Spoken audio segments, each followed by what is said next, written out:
We acknowledge the traditional owners of the lands on which these films have been made all over Australia. We acknowledge elders past and present and all First Nation peoples watching us today. Hi everyone, it's time to get in the groove. I'm Carol and welcome to Seniors in the Groove, the best of the Victorian Seniors Festival 2020. We're shining a light on some creative and inspiring talent featured online in the Victorian Seniors Festival 2020. We've got music, song, dance, performances from a diverse range of cultures. Seniors in the Groove, created especially for Victorian seniors.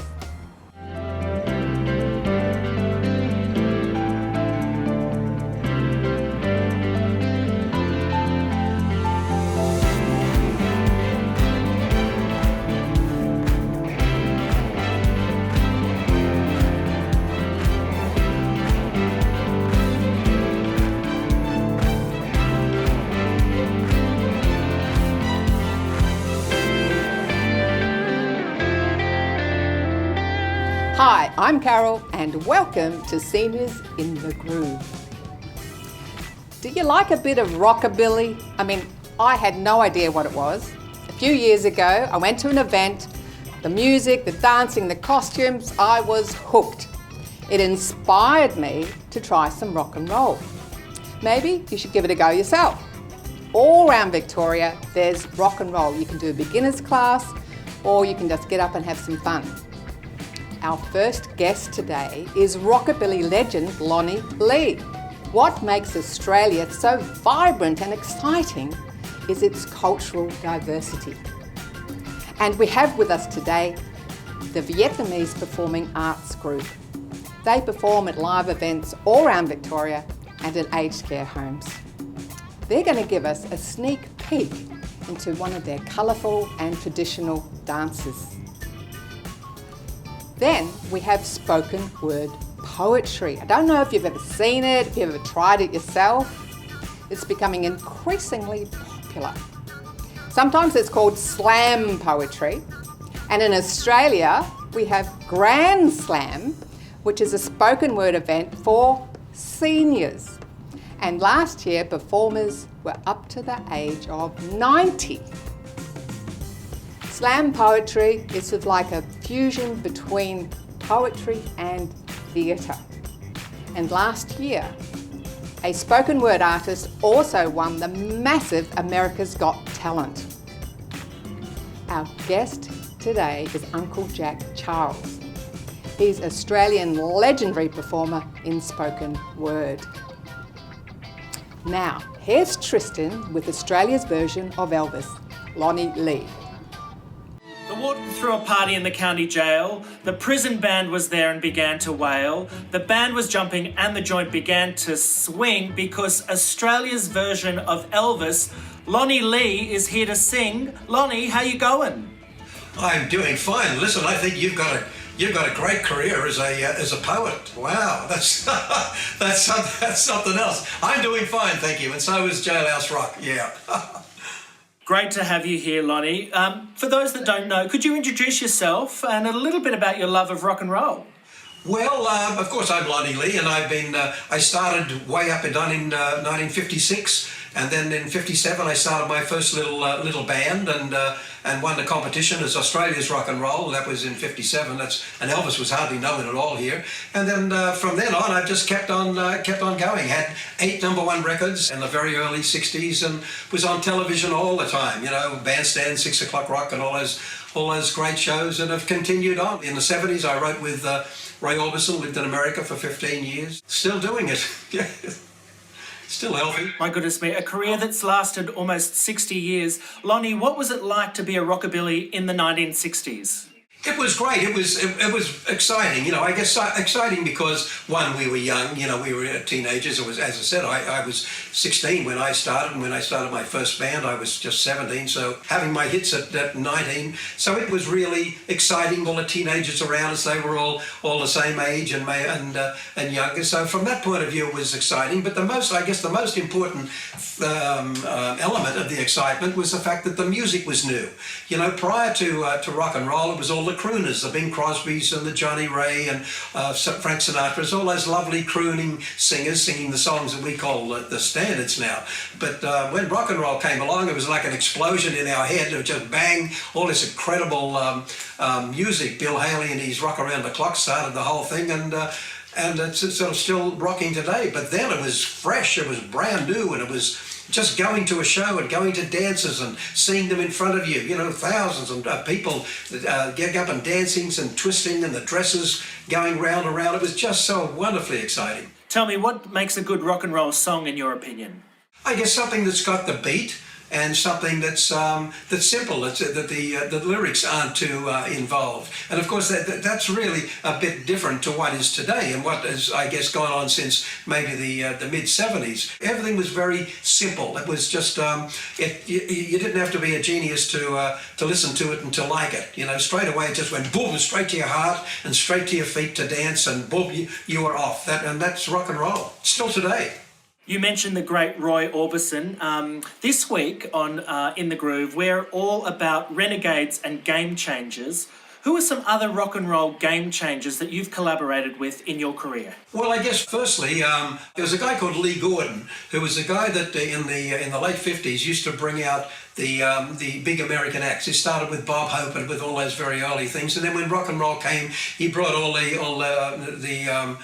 guys out here, Bill Haley, and I was on a lot of those shows. Jerry Lee Lewis and Johnny Cash and Ricky Nelson and the Everly Brothers and Crash Craddock, and it goes on and on and on. These guys were the game changers. Jerry Lee Lewis and Johnny Cash and all these guys. Wow, they changed the whole world. And I guess in my part here, I did my own sort of little bit of it here as well. Now in 1957, when I had my little rock and roll band, this is way before, 2 years before I recorded, and before there were any rock and roll really was just starting, I did a show here called Sydney Tonight, and that was my first television show.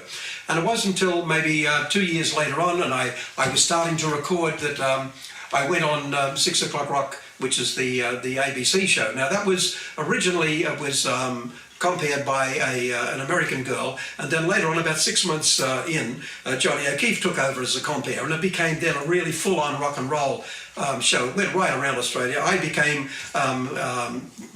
strangely enough, the most popular person on that show, and did it for the couple of years that it was on. Virtually every week I was on, unless I was on tour. So John and I became really, really good friends. He was best man at my first wedding, and we were very, very close. He had a respect for me, I had a respect for him, although we were very different in many, many ways also. What do you love about the Victorian Seniors Festival, and why? Well, the Seniors Festivals really have a place in my heart and in my mind, because it reminds me of when we go back. You know, we had a conversation about me starting when I was like 15 and 16, 17 and all that. And my audiences were the same. They were all at that age and younger. So we shared our teenage life together. And as we've grown up through the years, it's like 60 years now, these same people who are sitting in front of me in those wonderful halls right through Victoria, in fact, right through Australia, I see them all there. And I saw those same people when they were young, when they were vibrant and young and yelling and screaming out for more. And here they are here now, 60 and 70 and 80 years of age, just like myself. So there's a real personal connection with me and the seniors shows. Can you introduce the song you're going to sing for us today on the Victorian Seniors Festival, In the Groove? Okay, well, I just put a record out, another record out with a bunch of songs by the same guy who wrote Rip It Up, and most of those songs are real rock and roll songs. They're up tempo and they're doing, but there are a couple of songs that are really laid back and beautiful songs, lovely lyrics and very easy to listen. And this is one of those songs. It was originally actually written in 1927, but Elvis had a big hit with it in the 60s, and I put it on my album now, and it's called Are You Lonesome Tonight?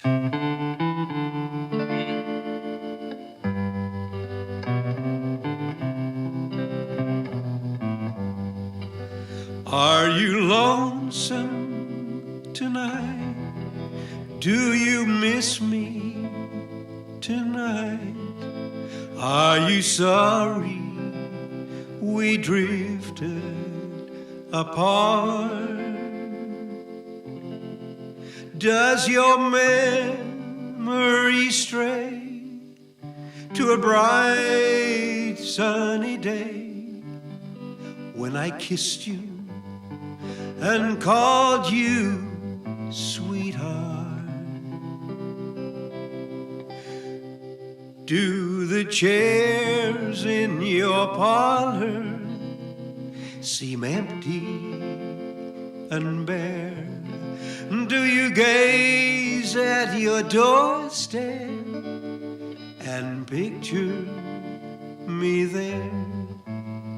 Is your heart filled with pain? Shall I come back again? Tell me, dear, are you lonesome tonight? Are you lonesome tonight? Do you miss me tonight? Are you sorry we drifted apart? Does your memory stray to a bright sunny day when I kissed you and called you sweetheart? Do the chairs in your parlor seem empty and bare? Do you gaze at your doorstep and picture me there? Is your heart filled with pain? Shall I come back again? Tell me, dear, are you lonesome tonight?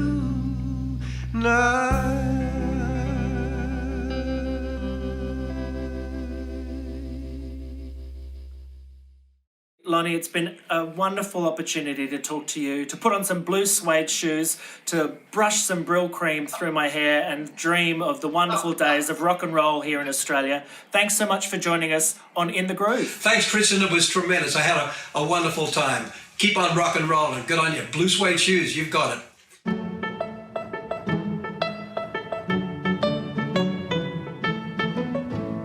For more information on the Seniors Online Festival or to watch more videos, please visit seniorsonline.vic.gov.au.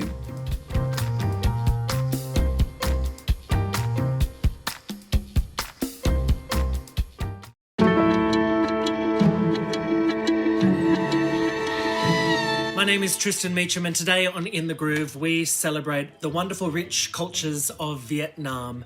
And welcome to In the Groove, members from the Australian Vietnamese Arts Group, established in 2010 to celebrate and platform performing and visual arts cultures of Vietnam all over Victoria.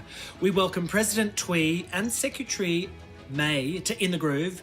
Thuy and May, San Chào, Ban Quy Con. Xin chào Tristan. Thank you, Tristan. It's wonderful to hear your hello in Vietnamese. Thank you. Thuy, can you tell us more about the Vietnam culture and why it's so special for you?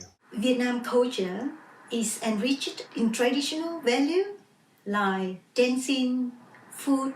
I love to share the Vietnamese culture, especially by dancing, because it is an universal language. Thuy, what are some festivals that are unique to Vietnam? Lunar New Year and Moon Festival are the special festival in Vietnam. As Moon Festival is the second important festival in Vietnam, and it falls in the mid-September of lunar calendar. The AVA, the Australian Vietnamese Arts Group, has many members that build a strong sense of community throughout Victoria. What has been some of the organisation's performance highlights? AVA has done and participated in lots of events, such as Mumba, Australian Day, Father's Day, and Mother's Day in nursing home. But the highlighted one is the Vietnamese Traditional Music and Dance Festival. We can't organize the Vietnamese traditional music and dance event as usual for this year, but we keep reconnecting and do our activity online. Now, May, I know that you perform in aged care homes, nursing homes. This must be very special. The audiences there must really love your performances. Yes, they do. You just imagine, all of these senior people in nursing home when they have a group of performers talking, singing and dancing all of the cultural dances that when they were young they used to watch. So this is something that we bring back, the history, the memories, all of the things that I love. So usually we go there to perform, but mainly to connect, to help them mentally and emotionally. Dance has a very particular importance in Vietnamese culture, doesn't it? Back to our country culture. Say instead of singing or saying something, we can use all of our movements, all of our emotion on the face, on the arms or the body language to express all of the things that we want to say. You have both chosen a very special dance for us today at the Victorian Seniors Festival. Can you introduce the work that you're going to perform and why you've chosen it today? So we choose the dance that celebrate the full moon. All of the women will dress up beautifully like we are now, and at night we will go out, watch the full moon up there, and we perform the dance and we get together. I'd like to share a little bit about the hats that we perform throughout the dance. These are called nón quai thao in Vietnamese. It means round and flat hats, straw hats. And these are all handmade from straws. From outside, as you can see, we use a little thing to decorate it. From inside, we have a little ring to help to support the hat sit on top of our heads. And further support, we have this piece of fabric. Here you go. You can put it on like this. So you sit properly in there. So you can use our hands to perform the dance, to show all the movements, represent the feeling of us and whatever we want to share with the audience. And we can twist turn when the hat is on like this.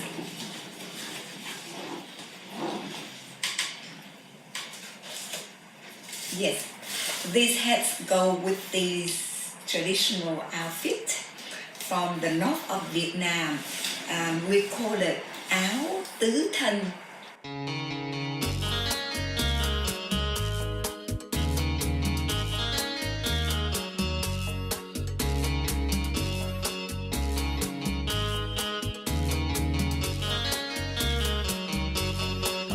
Nhân gian xem hội trăng tròn 16 thật to, người ta đi đứng thật đông, đêm nay là hội trăng tròn, em đi xem hội trăng tròn, áo quần hai gấm bảnh bao, nhìn lên trên trời ông trăng, soi lên bóng em nằm nghiêng, ông trăng ý a nằm nghiêng, ông trăng ý a nằm nghiêng, ý a nằm nghiêng, nhân gian ý a nằm nghiêng.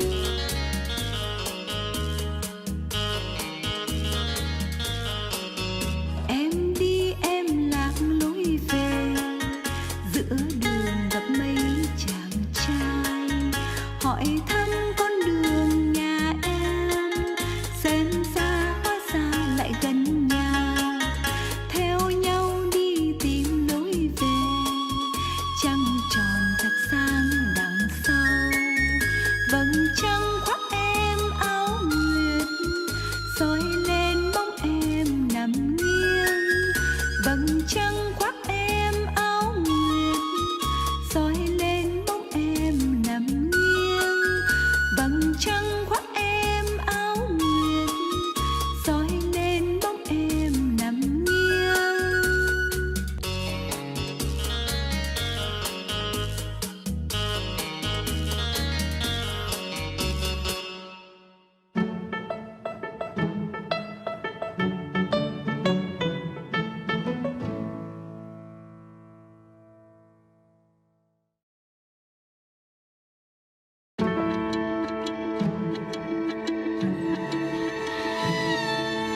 My name is Tristan Meacham and welcome to the Victorian Seniors Festival, reimagined in 2020. The Victorian Seniors Festival have been honoured to feature exceptional Victorian and Australian artists in this series, and today is no exception. In fact, it's a personal honour to introduce Uncle Jack Charles.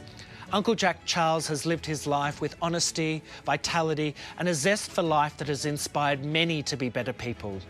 This is a man who has lived through turbulent times, one of the stolen generation, incarcerated, and a man who has triumphed to become one of Australia's leading performers, a First Nation elder and a community leader.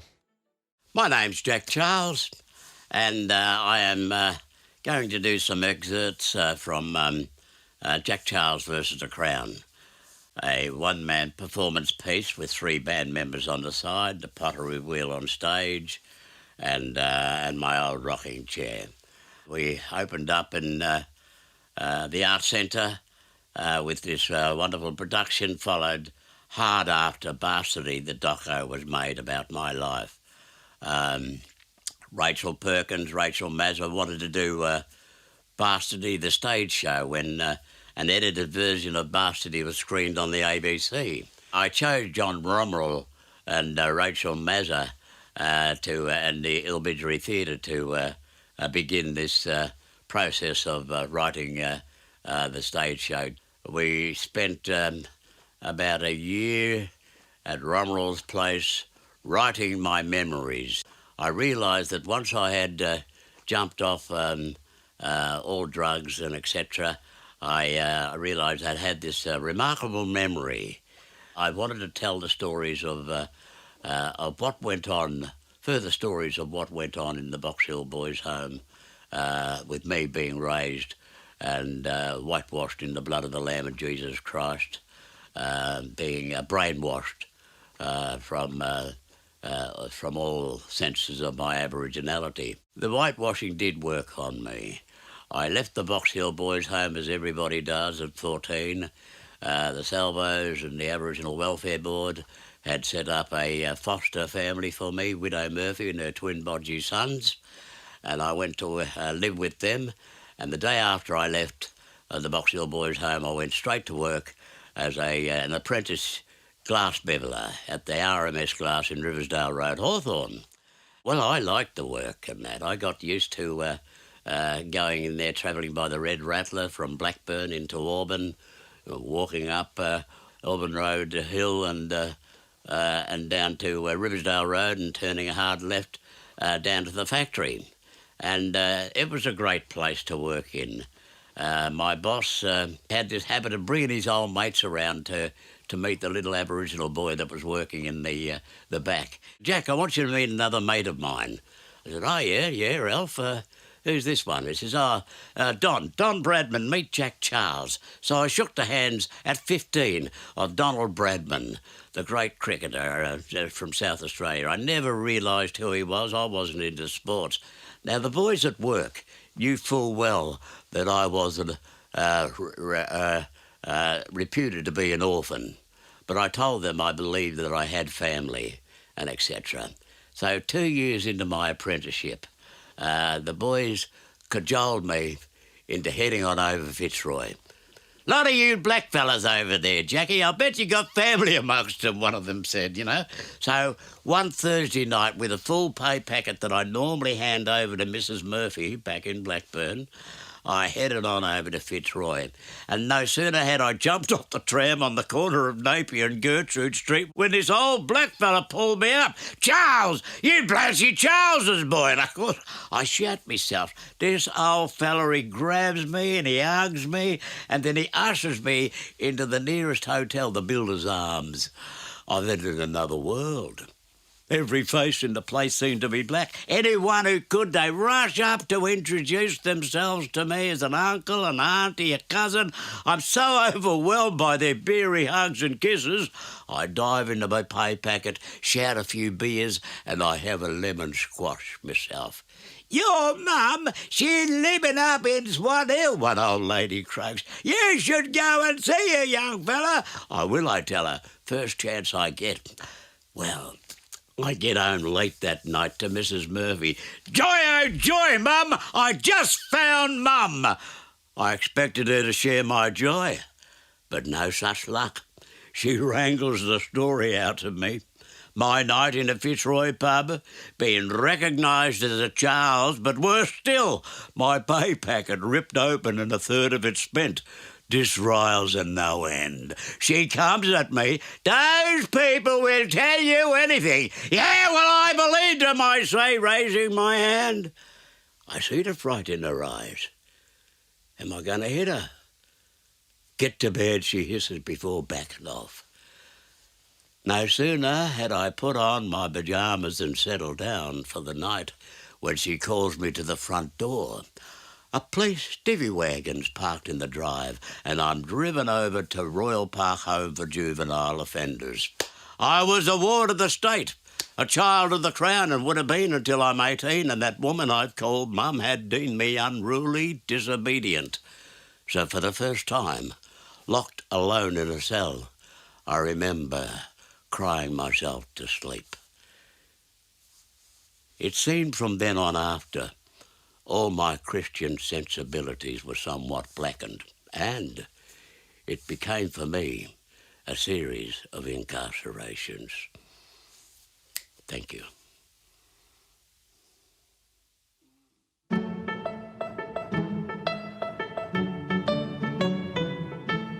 Are you inspired to take up rock and roll, or maybe even some spoken word? I'm sure you've all got lots of stories to share with everyone. See you next week. I'm Carol, and this is Seniors in the Groove.